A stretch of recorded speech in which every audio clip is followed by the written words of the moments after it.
मेरा नाम तारक हुसैन है। मैं बच्चे की दवाई लैन जा रहा था। मोटरसाइकिल के पिछों मोटरसाइकिल दो बच्चे आए ने। अल्लाह जाने उन्होंने तो ब्रेक नहीं लगी या उन्होंने की मसला बनया।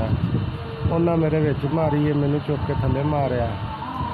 मैं बच्चे की दवाई लियानी सी, मेरा अपना मोढा फ्रैक्चर हो गया तो दवाई नहीं अफोर्ड कर सकता। बेटियां दो बेटे ने, कुछ वड्डे ने कुछ छोटे ने। अपनी मेहनत मजदूरी करके बच्चे पालना, मजदूरी करी दी। एक तो लभ जे कर लो, ना लभे तो ना सी।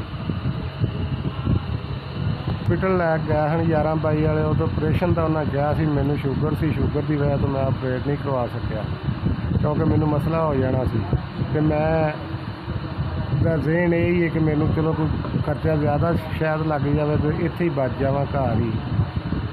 अगर मैं बाजू में मसला बना देना, मैं इस वजह तो ऑपरेट नहीं गल करे तो मेरे ते भी करे, चलो मेरा महीने का सर्कट चल जाएगा जी। अल्लाह ताला उहदी ज़िंदगी करे, जिन्होंने मैनू पैसे भेजे ने उन्होंने बच्चों की भी अल्लाह ज़िंदगी करे, उन्होंने कारोबार की बरकत पाए। खिलाने वाले ने 5000 रुपया मैनू भेजा है, जिहड़ा कि मेरिया जरूरतों के काम आ जाएगा।